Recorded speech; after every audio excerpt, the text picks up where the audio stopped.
sing a lot. It's a good, pick-me-up when you're sometimes when you're studying and it's early in the morning, you might get a little tired, and so I'm just like, who wants to sing a song? A lot of man is justice. A lot of man is justice. The conversations that we have are always really interesting and complicated. They're meaningful conversations rather than having them just be frivolous. We talk about things that really affect our lives and things that go on in our lives and work together to figure them out. I think studying with this group of friends is very fruitful because they all have very wonderful things to say, and it's really beautiful. Yeah. Early this year, reflecting the power of the Baha'i educational program to build capacity and inspire service, a message from the Universal House of Justice said the U.S. Baha'i community is now poised for a major turning point as you labor to realize the potential for the movement of thousands of young people through the sequence of courses. The impetus for this began in 2013 at the youth conferences held throughout the United States.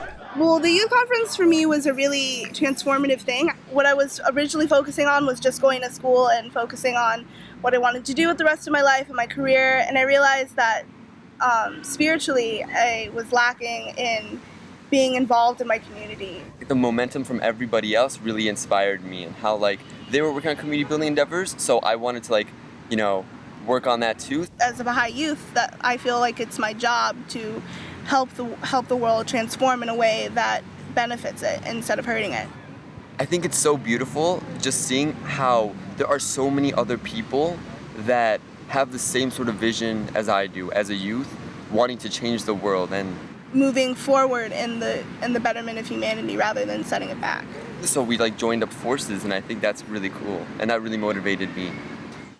A seed is planted when a small number of friends study the sequence of the courses of the Baha'i Training Institute, intending to use what they learn to invite others to join Baha'is in the community building work. It's a group of friends coming together to study some material and work on community building endeavors within sort of this focused neighborhood, which is Rogers Park. We're trying to get youth and junior youth to come together, 15 to 25-year-olds joining together to be mentors for 11 to 14-year-olds. This is what we're trying to do. We're trying to open these spaces where the energy that we know rests in youth, but that energy can be effectively channeled towards addressing the needs of society.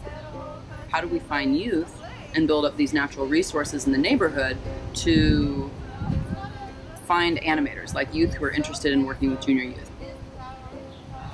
Usually we'll do outreach a little bit, going around the neighborhood and inviting people to the different activities that we have at night. We have game nights every once in a while. We go to a musical devotional. We play soccer games. We're trying to start our own devotional. And that these conversations are meant to lead to a shared understanding of the needs of the neighborhood and the means of addressing them. Making sure that it's not all about you asking questions or all about you talking, but that it has a natural flow with this goal of exploring and discovering these truths hidden within all of our lives. Or just having conversations about true friendship or how the community is, and gauging how, from the people who live here, how we can change the community for the better. A lot of the times we're hearing that people are saying that although we are in the heart of the city that is being torn down by violence and racial inequality, that this particular neighborhood that we're in, they're very tight-knit and they really care about their community and they really care about the direction that it's going, and they want it to be a positive one. And then we were finding that we were having these really great initial conversations, but then we were trying to do follow-up conversations or invite them to an event. We have the game nights and deepenings and different events that we've invited people to. Initially we were inviting them to a youth gathering, which was to gather together all these youth that we've just been meeting randomly. We were inviting people to events a lot of times before having a secondary conversation, and we weren't getting the attendance at events that we were hoping to. After thinking about that for a while, we were thinking, well, maybe we should invite them just to more one-on-one follow-up conversations. We had an event that no one came to, so we spent the whole time actually consulting about okay, maybe this follow-up conversation is actually very, very important before we even invite people to another event. And we found too that sometimes it might take 5 to 6 or 7 follow-up conversations before they would actually come to an event. A girl named Charlie was introduced to the group, and she started attending some activities, including a weekly devotional taking place at the beach. I find myself more, we as a group, talking about pop culture or politics or science or just philosophy in general and incorporating it with spirituality more than I've done anyplace else. I think there's something on someone's mind at all times that we just have to draw out. Like, everyone wants to talk about something really deep because it's sort of very rare to be in those sort of atmospheres and sort of like environments and groups where you can do that so easily. It's really nice to be able to talk about those things with people that you don't really get to anyplace else.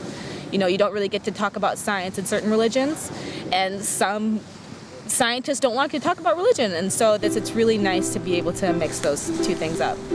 Just one mature soul with spiritual understanding and a profound knowledge of the faith. What faith? The Baha'i faith. Oh, cool!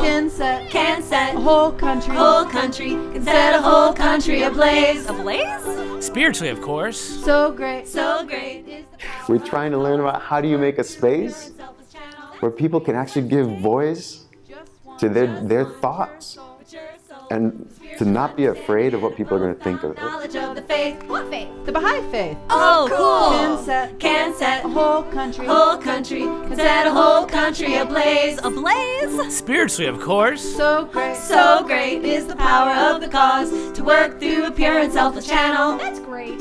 What does it take? Just one mature soul with spiritual understanding and a profound knowledge of the faith. What faith? The Baha'i faith. Oh, cool!